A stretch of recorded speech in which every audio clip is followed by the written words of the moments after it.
Stardew Valley, farming sim, dating sim, and Harvest Moon tribute act all rolled into one. You love it, I love it, even my cats love it, especially when I make them dress up like parsnips and rainbow trout for my amusement whilst I play. And all this done by a concerned ape. I mean, I knew they could train monkeys to do sign language or rudimentary housework, but this is another level. However, what is lesser known about Stardew Valley is that it's home to a set of complete pricks. So here is my definitive top 5 dickheads in Stardew Valley. Number 5, Shane. Shane is a rude prick who spends every night getting pissed up in the saloon, lives with his frumpy aunt, and has the nerve to respond to your perfectly polite greeting with, "Haven't you got work to do?" Mate, I've been elbow deep in parsnips all morning. I spent the afternoon getting shoulder checked by slimes, so don't you come at me with your attitude. It's not my fault you're stacking shelves at Georgia Mart. Should have done better at farming school or whatever they have in Stardew Valley. Oh wait, they don't have a school, but I'll get to that later. For now, I'm going to grind. I'm going to get that Georgia Mart membership, and then I'm going to use my growing influence within the company to get Shane fired. Then I'm going to stroll up to him and say, "Haven't you got work to do?" Number 4, George. Again, another needlessly rude dickhead who sits there with a permanent scowl on his face like he's constantly reacting to a fart wafting in his direction.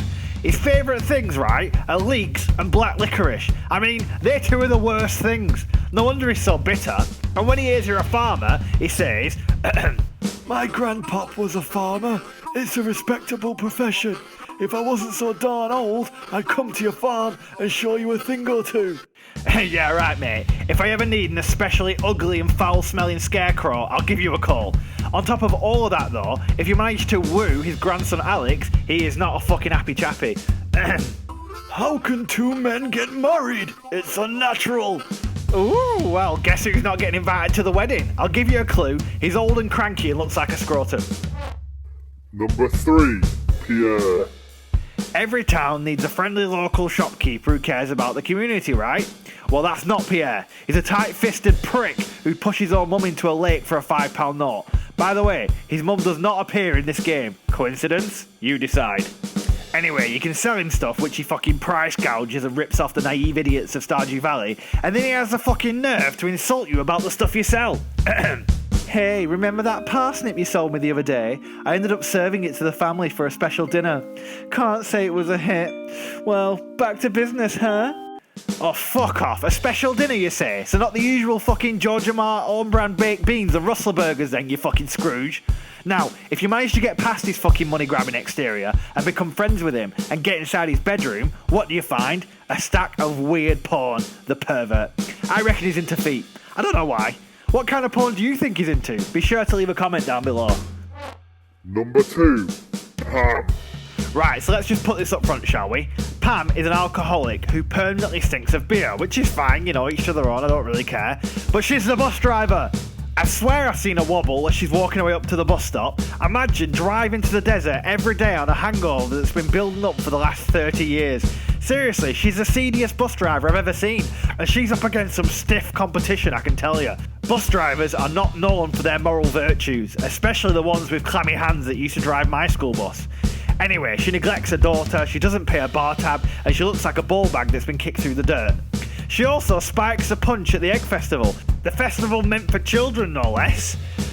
Maybe it's poverty that's embittered her, right? Living in that trailer while everyone's loving it up in their big houses. Maybe all she needs is an act of kindness. So what do? We build her a house. An actual house. Is she pleased? Is she bollocks? When you go to visit her in the house that you paid for, by the way, she says, "Make sure your boots are clean before you go stomping around in my house. It's annoying to clean up a mess. You should know that by now." Lady, I'll drag my anus across the carpet if I want to. This is basically my house. Now this is comfort. I might even take my shoes off. Better not look too closely at my feet, kid. Lovely. Tell you what, your lucky peers isn't around here, Pamela. Honourable mentions, Gil. Come back when you've got something to show me. I'll tell you what, Gil. I'll show you my winkle picker all the way up inside of your anus. Sebastian. When I was a young boy, my father took me into the city to see a marching band. Harvey. Right, let's face it, he looks a bit like a nonce. Emily. Old mariner who stands on the beach. Okay, first off, he's got the face of a deviant. Second off, he only comes out when it's raining. And third, his only purpose seems to be giving you some necklace that will apparently make someone marry you. Well, clearly that didn't work for you, because with a face like that, you are dying alone. Clint. The world's first blacksmith incel. Blincel? Does that work? The Witch. Turns your slimes mental for no good reason. The bitch more like. Number 1. The biggest dickhead is Mayor Lewis. That's right, Mayor Lewis, embezzler, narcissist, public fornicator.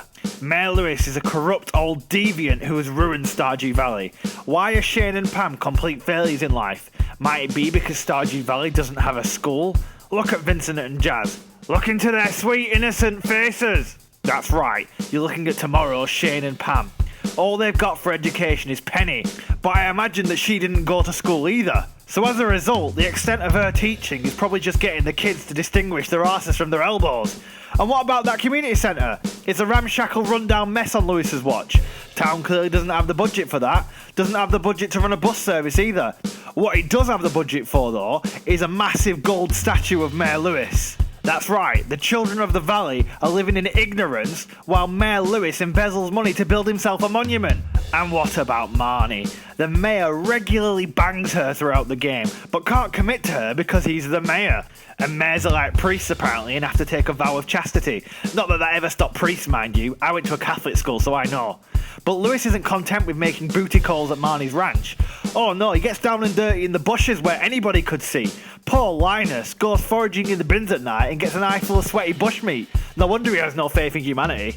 I've been mayor of Pelican Town for over 20 years. No one ever runs against me when it's time for an election. I like to think that means I'm doing my job well. Well, you know who else was in power for over 20 years and who also went unopposed? Joseph Stalin. That's right, Mayor Lewis is basically Joseph Stalin. Look, they've even got the same moustache.